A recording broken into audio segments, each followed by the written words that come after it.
Berikut ini adalah sebuah contoh proses stokastik yang mempunyai deterministik trend ya. Yang ininya deterministik trendnya, dan ini adalah proses stokastik yang sudah stasioner ya. Jadi di sini saya pilih X-ray-nya itu adalah proses moving average ya, yang pernah kita bahas di slide-slide sebelumnya. Berarti X-ray itu adalah ET min 0,5 ET min 1 ya. Jadi di sini saya ambil 250 realisasi dari YT gitu ya. Jadi di sini di sini tuh sebenarnya ada 250 data ya. Jadi mulai dari Y1 sampai Y250. Nah, kalau digambarkan gambarnya seperti yang ada di sini. Dan di sini kelihatan ada tren linear naik ya. Karena di sini saya juga sudah pilih bahwa beta 0-nya itu adalah 1,5 dan beta 1-nya itu saya pilih 0,05 gitu. Oke, nah sekarang saya akan balik prosesnya. Jadi ceritanya saya tuh punya datanya Y kecil 1 sampai Y kecil 250 ini.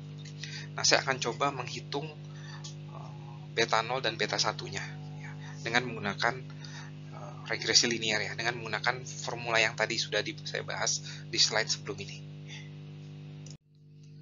Nah, di sini saya tinggal menggunakan fungsi LM yang sudah ada di R ya, untuk menghitung beta 0 dan beta 1-nya. Namun sebelumnya saya harus mendefinisikan T-nya dulu. T-nya itu adalah kalau di formula yang tadi itu adalah K-nya ya. Jadi K-nya dari 1 sampai 250. Kemudian saya buat modelnya yaitu Y terhadap T. Nanti di sini saya akan mendapatkan beta 0 dan beta 1-nya ya. Jadi kalau tadi kita ingat beta 0 sebenarnya itu kan 1,5 dan beta 1 sebenarnya itu 0,05 ya. Namun yang didapatkan dari data beta 0 topinya itu adalah ini nih ya. Ya 1,62 ya, tidak terlalu tidak sama tapi cukup dekat ya. Beta 1-nya adalah 0,049 ya, 37. Nah, ini beta 1-nya lumayan dekat ya, dibandingkan dengan beta 0-nya. Dan kalau kita uji signifikansinya terlihat ini signifikan ya. Jadi di sini saya sudah mempraktekkan bagaimana mencari beta 0 topi dan beta 1 topi dengan menggunakan data ya. Jadi dibalik. Jadi kita dalam contoh ini saya mendefinisikan dulu beta 0 beta 1-nya, kemudian saya coba cari realisasinya sehingga saya mendapatkan 250 titik data ya. Dan kemudian dari titik data tersebut saya balik lagi, saya ingin mencari memprediksi apakah bisa memprediksi beta 0 dan beta 1 topinya, dan ternyata bisa ya, dengan akurasi yang lumayan oke gitu ya. Nah, sebenarnya yang akan kita lakukan ya seperti itu sih dalam perkuliahan ini ya. Nah, jadi kita akan mencoba membangun model, kemudian kita akan mencari realisasi dari model tersebut supaya dapat angka, dan kemudian kita akan mencari koefisien itu kembali lagi gitu ya. Walaupun dalam kenyataannya sebenarnya yang kita dalam kenyataannya itu kita dapat data dari lapangan ya, kita nggak tahu modelnya ya, kita akan coba cari modelnya sendiri gitu ya. Nah, sekarang kita masuk ke dalam pembahasan saya yang kedua, yaitu tentang seasonality ya. Nah, jadi lagi-lagi settingnya tuh sama, yaitu adalah saya punya realisasi dari suatu proses, dan kita percayai bahwa proses tersebut itu adalah berasal dari proses stokastik yang terdiri atas dua komponen. Itu komponen pertama itu komponen deterministik, dan komponen kedua itu adalah komponen stokastiknya. Dan komponen stokastiknya itu kita percaya bahwa adalah sebuah proses yang stasioner dengan min 0. Sementara komponen deterministiknya itu adalah model seasonal ya. Jadi ini bukan model tren ya, bukan model linear trend yang tadi, tapi model yang kedua. Model deterministik yang kedua itu model seasonal dengan period sebesar P gitu. Bagaimana memodelkan MT? Ada dua cara ya. Sebenarnya caranya sama aja, sama persis. Kita bisa pakai yang satu atau yang nomor 2 ya, sama persis. Bedanya yang pertama itu ada ada interceptnya, tapi kalau yang kedua itu tidak ada interceptnya. Tapi sebenarnya kedua model itu sama aja. Nah, kemudian di sini saya memperkenalkan suatu variabel baru I ya, mulai dari I1 sampai IP. I1 sampai IP itu adalah sebuah indikator variabel.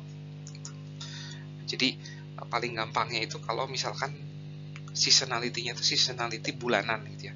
Maka P-nya itu adalah 12, maka I1 itu adalah indikator kalau bulan ini itu bulan Januari gitu. Jadi kalau bulan ini bulan Januari berarti I1 itu sama dengan 0, tapi kalau bulan ini bukan bulan Januari berarti dia 0. Begitu pula dengan I2 ya.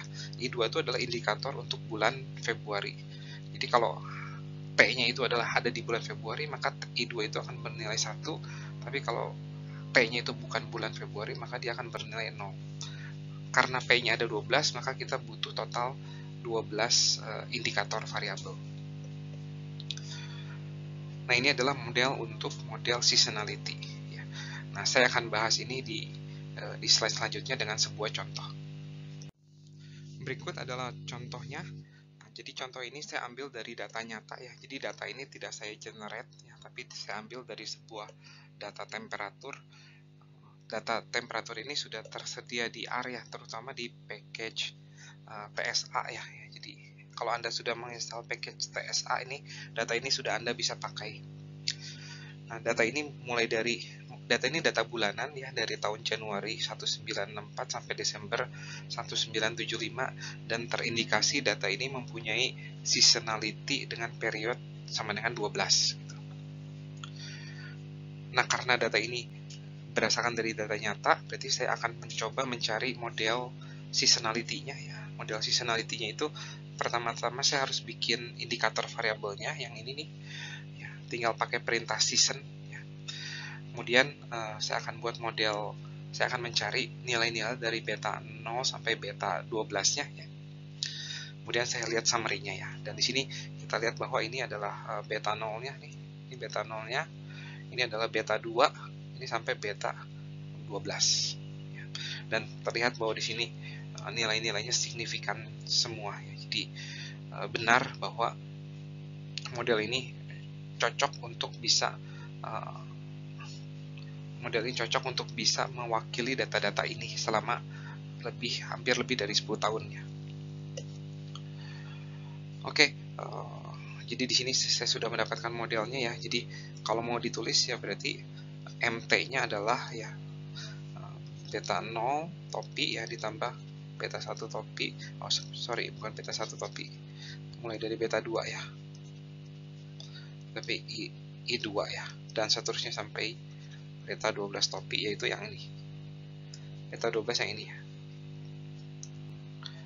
I12 indikator variabel untuk bulan Desember. Dengan beta 1, beta 0 topi, beta 2 topi, dan seterusnya itu ini ya semuanya. Nah, jadi kita sudah bisa memodelkan bagaimana mencari model deterministik, baik itu model linear maupun model seasonality. Berikut ini adalah sebuah model alternatif untuk seasonal trend ya, untuk deterministik yang seasonal, yaitu adalah dengan memanfaatkan fungsi harmonik ya di sini.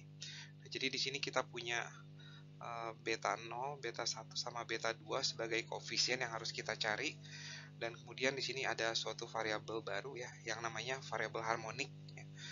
Nah, ini adalah cos 2πft dan sin 2πft ya. Jadi ini untuk menjadi sebagai model untuk model harmonik untuk model seasonality ya gitu. Jadi di sini walaupun periodenya itu sebesar P, nanti P-nya itu akan tercermin di F-nya di sini gitu ya. Jadi akan tercermin di F-nya. Nah, model ini lebih umum sebenarnya ya, jadi bisa kita extend gitu. Jadi seandainya data deret waktu kita itu tuh mempunyai lebih dari 2 periode gitu ya. Jadi periodenya berulang setiap 12 bulan misalkan gitu ya. Tapi setiap 4 tahun ada seasonality yang kedua gitu ya. Contohnya seperti itu. Maka model ini cocok ya. Jadi misalkan kita bisa tambahkan B3 dengan cos 2π F2T gitu ya. ditambah B4 sin 2pi F2T gitu ya. Jadi model harmonik ini cocok jika kita punya data deret waktu yang punya ada dua periode gitu ya. Di dalamnya itu ada dua seasonality lah, seperti itu. Namun kita tidak akan membahas ini saat ini, kita hanya karena kita percaya bahwa data temperatur yang tadi itu hanya punya satu periode saja gitu ya. Nah, berikut ini adalah codingannya ya. Jadi untuk mengenerate cos dan sin-nya itu tinggal pakai fungsi harmonik di R, kemudian kita cari model linearnya LM ya, untuk mencari beta 0, beta 1 dan beta 2 ya. Kemudian kita lihat ya. Nah, ini adalah beta 0-nya, beta 0 topi, ini beta 1 topi, ini adalah beta 2 topi. Nanti di tutorial atau di lab kita akan melihat manakah dari model seasonal yang ini atau model seasonal yang sebelumnya yang lebih fit ya. Jadi di sini kita sudah belajar membuat beberapa model dan kita akan mencoba mengevaluasi model mana sih yang lebih fit ya.